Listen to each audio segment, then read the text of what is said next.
Red టీవీలో మీ వ్యాపార ప్రకటనల కోసం ఈ నంబర్ ని సంప్రదించండి 6281747728. Hi viewers, welcome to our channel. ప్రస్తుతం మనతో పాటు సీనియర్ జర్నలిస్ట్ దామో బాలస్ అన్న వారితో మాట్లాడదాం. నమస్కారం సార్. నమస్తే సార్, ఇంటెలిజెన్స్ ఆఫీసర్ ప్రణీత్ రావు గారిని సస్పెండ్ చేయించి ఎంక్వైరీ స్టార్ట్ చేయించారు రేవంత్ రెడ్డి గారు. అసలు ఎవరి ప్రణీత్ రావు, ఎందుకు అని సస్పెండ్ చేయించాల్సిన అవసరం వచ్చింది సార్?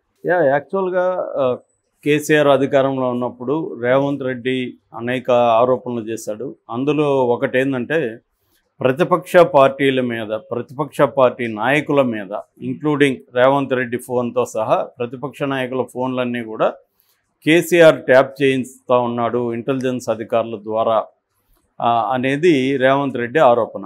మేము అధికారంలోకి వస్తే వాళ్ళ అంతు చూస్తాము, ఎవరెవరైతే ట్యాప్ చేశారో అధికారులు అంతు చూస్తామని కూడా చెప్పాడు. అయితే ఇప్పుడు ఆయన అధికారంలోకి వచ్చినాక దాని మీద నిఘా పెట్టారు. ఆ నిఘాలో ట్యాపింగ్ కరెక్టే అని తేలిందని చెప్తున్నారు. ఆ ట్యాపింగ్కి బాధ్యుడైన దుగ్గ్యాల ప్రణీత్ రావు అనే ఆయన డిఎస్పీ, ఆయన ఎస్ఐబి అంటే స్పెషల్ ఇంటెలిజెన్స్ బ్యూరో అని స్టేట్కి ఇంటెలిజెన్స్ వ్యవస్థ ఉంటుంది. ఓకే, మామూలుగా అయితే ఇంటెలిజెన్స్ వ్యవస్థ ఎందుకు స్టేట్కి ఉంటుంది, ఒక ప్రభుత్వానికి ఇంటెలిజెన్స్ అవసరం ఏంటి అనుకున్నప్పుడు సంఘ విద్రోహ శక్తుల గురించి లేదా టెర్రరిస్ట్ ఆర్గనైజేషన్స్ కావచ్చు లేదా నక్సలైట్లు కావచ్చు, ఇలాంటి వ్యవస్థల గురించి ముందస్తు సమాచారాన్ని సేకరించడం, ఆయా సంస్థల్లో ఉండే వ్యక్తుల వివరాల్ని కనిపెట్టడం, ఇది ప్రధానంగా చేయాలి. నిజానికి ఇది వ్యాస్ పీరియడ్లో, అప్పట్లో ఐపీఎస్ వ్యాస్ ఉన్నారు కదా, ఆయన పీరియడ్లో రెండు ప్రధానమైన సంస్థలు ఏర్పడ్డాయి. ఒకటేమో ఎస్ఐబి స్పెషల్ ఇంటెలిజెన్స్ బ్యూరో, రెండోదేమో గ్రేహౌండ్స్. ఎస్ఐబి ఏమో ప్రధానంగా ఈ రెండు కూడా నక్సలైట్ల కోసమే ఏర్పడిన సంస్థలు అన్నమాట. ఈ ఎస్ఐబి ఏమో నక్సలైట్లకు సంబంధించిన సమాచారాన్ని కలెక్ట్ చేయడం, ఆ నాయకులకు సంబంధించిన డేటాను కలెక్ట్ చేయడం, వాళ్ళ కదలికల మీద నిఘా పెట్టడం, ఇవన్నీ ఎస్ఐబి చేస్తుంది. ఓకే. గ్రేహౌండ్స్ ఏమో ఫీల్డ్లో నక్సలైట్ని డైరెక్ట్గా అటాక్ చేయడం, అడవుల్లో వెళ్ళడం, వాళ్ళ స్థావరాల మీద అటాక్ చేయడం, ఇది గ్రేహౌండ్స్ చేస్తుంది. ఈ రెండు డిపార్ట్మెంట్లు చాలా సమర్థంగా పనిచేస్తున్నాయి. ఎస్ఐబి అయితే ఉమ్మడి రాష్ట్రంలో బాలగోపాల్ చాలాసార్లు చెప్పేవాడు, దేశంలోనే అత్యంత పవర్ఫుల్ సమర్థవంతమైన ఇంటెలిజెన్స్ వ్యవస్థ ఎస్ఐబి అని. అంత పేరు తెచ్చుకున్నది ఎస్ఐబి అనేది. సో అటువంటి ఎస్ఐబి ఇప్పుడు వివాదాస్పదం అయిపోయింది. ఈ డిఎస్పి, ఎస్ఐబి డిఎస్పి అనమాట.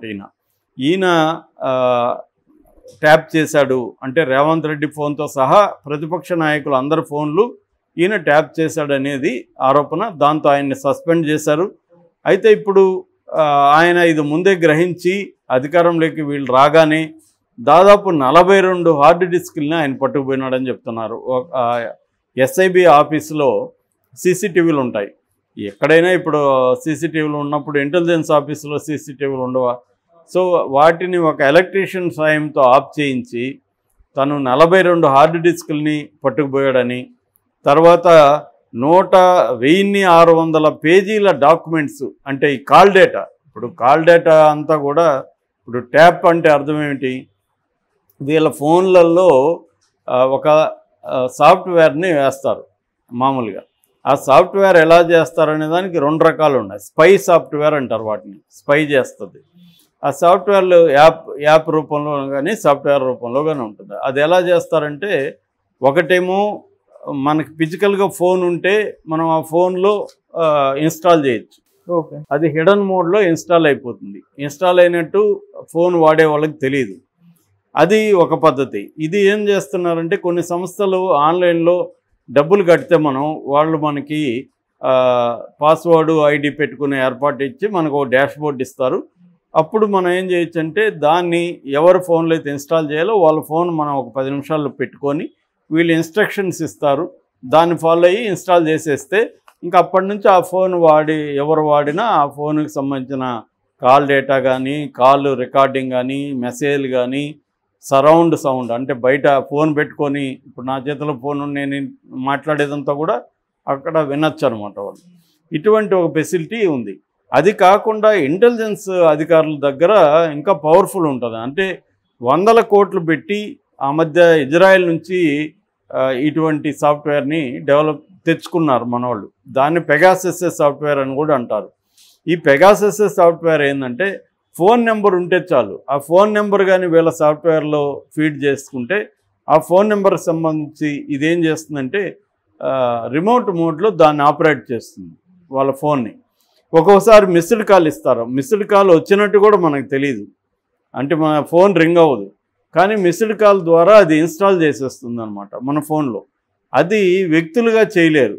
ఇందాక నేను చెప్పిన మెథడ్ అయితే వ్యక్తులు చేయొచ్చు, ఎవరైనా చేయొచ్చు. మనం ఒక సంవత్సరానికి ఒక 10,000 వరకు కట్టేసుకుంటే వాడు మనకి 1 year వరకు నీ ఫోన్లో నేను వేసేస్తే నీ ఫోన్ నా కంట్రోల్లో ఉంటుంది. అది కాకుండా గవర్నమెంట్ ఏజెన్సీలు ఏం చేస్తాయంటే ఈ పెగాసస్ సాఫ్ట్వేర్ దాదాపు 300 కోట్లకి ఎంతకో కొన్నారు. దాని నుంచి వీళ్ళు ఏం చేస్తారంటే ఒక ఫోన్ నెంబర్ తెలిస్తే చాలు, ఆ ఫోన్ ఎవరి చేతిలో ఉంటే వాళ్ళని మనం నిఘా పెట్టేయచ్చు. ఇది చాలా సులభమైన పని అనమాట. నిఘా పెట్టినట్టు కూడా మనకేమీ డౌట్ రాదు. మనకి అంటే జాగ్రత్తగా కొంత పరిశీలిస్తే వస్తుంది. ఒక్కోసారి అది స్విచ్ ఆఫ్ ఆన్ అయిపోవడం, ఒక్కోసారి స్క్రీన్ వైట్ అయిపోయి మళ్ళీ మామూలు లెక్క రావడం, ఇలాంటివి జరుగుతుంటాయి. క్లోజ్ అబ్జర్వేషన్లో సంథింగ్ ఏదో జరుగుతుందనేది అనిపిస్తుంది. అందువల్ల కొంతమందికి డౌట్లు వస్తాయి, నా ఫోన్ ఎవరైనా ట్రాప్ చేస్తున్నారేమో అన్న డౌట్లు వీళ్ళకి రావడానికి ఫోన్ బిహేవియర్లో ఉండే తేడా అనమాట. సో మేబీ అలాగ వచ్చిందేమో తెలీదు, ఏదేమైనా నిఘా పెట్టారు. ఇప్పుడు ఈయనేమో ముందు తెలివిగా ఎత్తుకెళ్ళాడు. కానీ ఇక్కడ డౌట్ ఏంటంటే 42 హార్డ్ డిస్కులు, 1600 పేజీల కాల్ డేటా రికార్డులు, తర్వాత SOT అంటారు, SOT ఆఫీస్ కూడా అక్కడే ఉంటుంది, స్పెషల్ ఆపరేటింగ్ టీము. ఆ ఆఫీస్లో ఉండే లాగర్ రూమ్ అంటారు, లాగర్ రూమ్లో ఉంటాయి ఈ డేటా అంతా. ఇవంతా ఒక DSP ఎత్తుకుపోతుంటే మిగతా అక్కడ అధికారులందరూ ఉంటారు, అక్కడ DIG ఉంటారు, అక్కడ SI ర్యాంకులు SP ర్యాంకులు అందరూ ఉంటారుగా, వాళ్ళందరూ తెలియకుండా చేశాడు ఆయన, వాళ్ళు కూడా కోఆపరేట్ చేశారా అనే దాని మీద కూడా ఇప్పుడు విచారణ జరుగుతుంది. ఎలక్ట్రీషియన్ కూడా పట్టుకున్నట్టుగా చెప్తున్నారు, అతను కూడా ఒప్పుకున్నట్టుగా చెప్తున్నారు. అయితే ఇక్కడ సందేహం ఏమిందంటే ఇప్పుడు SIB అనేది ఎవరి కంట్రోల్లో ఉంటుంది? సీఎం కంట్రోల్లో ఉంటుంది, అంటే స్టేట్ గవర్నమెంట్ కంట్రోల్లో ఉంటుంది. స్టేట్ గవర్నమెంట్ చెప్పినప్పుడు వాళ్ళు మేము చెయ్యమనే దానికి లేదు కదా. సో వాళ్ళ ఉద్యోగ ధర్మం అది. మేము మామూలుగా అయితే వాళ్ళు లీగల్గా అయితే తప్పు, లీగల్గా వాళ్ళు ఎదిరించాలి ఎవరిని, సీఎంనైనా. మేము లీగల్గా ఇది కరెక్ట్ కాదు, ప్రతిపక్షాల మీద నిఘా మేము పెట్టలేము అనేది చెప్పాలి. కానీ అట్లా ఎవరు అధికారులు వ్యతిరేకించలేరు. వేస్తే వాళ్ళు ఉద్యోగాలు పోతాయి, వాళ్ళని ఎక్కడికో ఉద్యోగాలు పోతాయంటే వాళ్ళకి ఉద్యోగాలు ఏం పోవు, కానీ ఎక్కడో పనికిమాలిన పోస్టుల్లో వాళ్ళని తీసుకెళ్ళి వేస్తారు, హరాస్మెంట్ ఉంటుంది. ఇవన్నీ ఎందుకని చెప్పి వాళ్ళు చెప్పింది చేసుకుంటే వెళ్ళిపోతారు. సో ఇప్పుడు మరి DSPని మాత్రం ఎందుకు చేశారు? DSP అని ఆయన పైన కూడా అధికారులు ఉంటారుగా, SP ఉంటారు, DIG వరకు వ్యవస్థ ఉంటుందిగా. వాళ్ళు ఎవరు చెప్పకుండా ఈయన డైరెక్ట్గా చేశాడా? గవర్నమెంట్ మీద ఈయనకేముంటుంది అంత అవసరం? కాబట్టి దీన్ని ఎవరు చెప్పారు ఏంది అనేది బయటికి రావాలి. రెండోది ఏంటంటే ఇదేదో BRS ఒకటే చేసిందనేది అబద్ధం. అంతకుముందు కూడా జగన్ మీద ఆరోపణలు చేశాడు, జగన్ చంద్రబాబు మీద ఆరోపణలు చేశాడు. యాక్చువల్గా చంద్రబాబు పీరియడ్లోనే ఇజ్రాయెల్ నుంచి డేటా వచ్చింది, ఆయన వెంకటేశ్వరరావు దీన్ని తెప్పించాడు అనేది కూడా ఆయన మీద కూడా వేటు వేశారుగా జగన్ కూడా అక్కడ. సో రేపొద్దున ఈ ప్రణీత్ రావు కోర్టుకు వెళ్తే ఏమవచ్చు, ఇవన్నీ కూడా దీంట్లో అనేక ప్రశ్నలు అయితే ఉన్నాయి. ఇది అయితే లీగల్గాను నైతికంగాను తప్పు. మన ప్రత్యర్థులని మీద ఫోన్లు ట్యాప్ చేయడం, దాన్ని నిఘా పెట్టడం అనేది ఖచ్చితంగా తప్పు. కానీ మోడీ మీద కూడా ఇదే ఆరోపణలు ఉన్నాయి. మోడీ కూడా పెగాసస్ సాఫ్ట్వేర్ని ఈ ఫోన్లలో వేయించాడనేది మోడీ మీద కూడా ఉంది. సో ఈ కాంటెక్స్ట్లో మరి రేవంత్ రెడ్డి ఎంత మేరకు ఈ విషయంలో సక్సెస్ అవ్వగలడు? రేపు ఇప్పుడు ఆధారాలు ఏమి లేకపోతే కోర్టులు ఎలా వెళ్తాయి? మామూలుగా హార్డ్ డిస్క్లు ఉండి దాంట్లో డిలీట్ చేసిన హార్డ్ డిస్క్ నుంచి రికవరీ చేయొచ్చు.